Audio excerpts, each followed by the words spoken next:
All right, here we are fresh to the pens in the Fresh Out of 25 series, the last race of the series on Gentil 8 in France.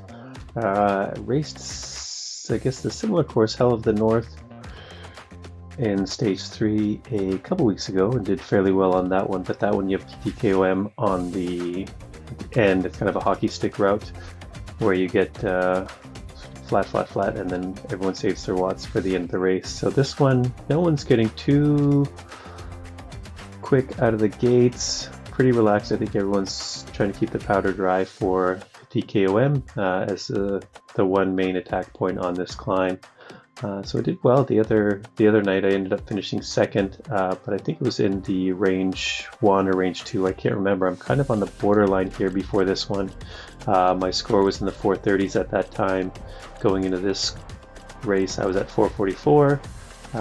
So I'm just at the point now where I am ready to start going into B-pens for all of the Zwift race series outside of ZRL. So here we are, not much. Again, Mike Webb goes off the front early here and he gets himself a lead of about 8-9 seconds. No one's in a rush to bring it back. We just kind of let that one go early in the race. I think everyone does want to burn their matches before heading up the climb. So we're just, again, taking it easy here. I'm just trying to stay in the draft as much as possible, use as little energy as possible to stay with this group. I thought this would be back to my classic mid-pack finish. So here we are, just about to turn up and start the KOM here. And this one, the difference between this and the race a couple weeks ago is that it was a little bit harder from the go. That race, it was a little bit slower. So this one, everyone's pushing from the start. So we're starting to catch Mike Webb here, and there's already sort of split within this group. Now I'm caught on the wrong end of the split and I'm dropped, but I just want to keep my power steady, not blow up too early in the climb, because it is a longer climb. It's a 6-minute climb, so if I try too early and I blow up, then I'm just out the back and I'm riding by myself for the entire rest of the race. So if I have to finish in group 2, I finish in group 2, but I didn't want to blow up too early. So here, one of the guys sort of bridges up, makes that gap. I'm okay, holding onto my feather as long as I can. So we've got 4 seconds up to that group, 6 seconds. I'm not trying to burn myself too quick because it is steep at the end. There are those steep bits, so I'm saving my feather for then. And then I get around this corner here, and I thought, okay, I'm close enough to the end. I have to just go all in. I push my feather, do my best to bridge up to this group, hoping to catch them before the downhill. And I do make the catch just before we get through the banner here. But there is still a little uphill before we go downhill.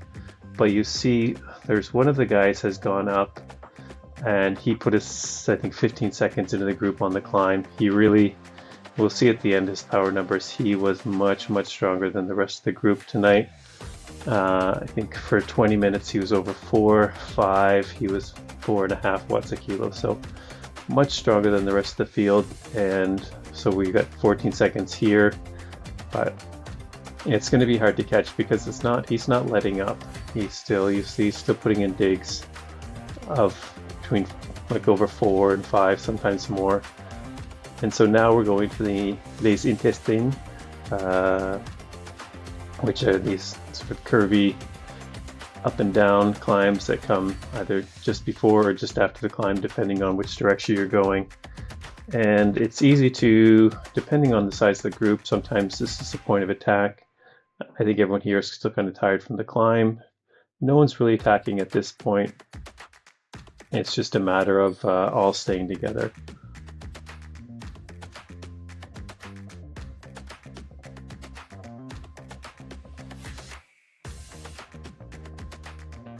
And so here, yeah, we see Naidu is up to 30 seconds at this point. So it's the win isn't in question anymore. It's just a matter of who's going to finish second and third.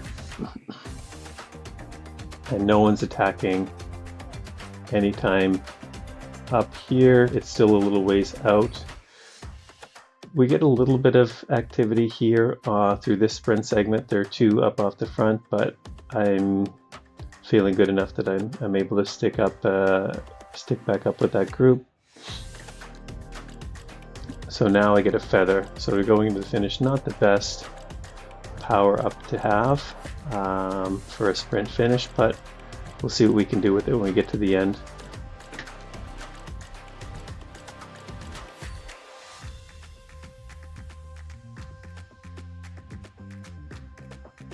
And so now the attacks start to happen. Webb goes off the front, pushes there. We distance one of the riders in the group. McLeod had got dropped there.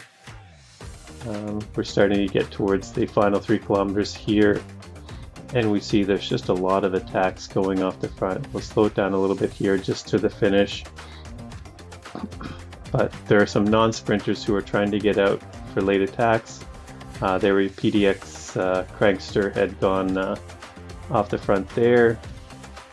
One person got a little dropped, but then quickly caught back on. But then we're going back up again for more attacks. So this isn't going to be a traditional sprint finish. I was hoping to sit in, let my heart rate calm down, let the legs calm down, but there are these little probing attacks throughout the last few kilometers, so it wasn't able to sort of get those legs fresh, get the heart rate down, get ready to go. And here, sort of a longer range attack. I'm doing my best. I sort of get around here, but then I fall behind and finish 5th. So pretty much a classic mid-pack finish, but it was a great race. It was fun. Getting dropped on the climb and then fighting back up was good, and then the finish with all those attacks was fun. So here we'll look at the results here, and we can see the winner was head and shoulders above the rest of us, but he was pretty consistent. Everyone was around the same race score and the same power, so it was a really fun race. Had lots of fun. Thanks for watching. I'll see you in the new year for more racing.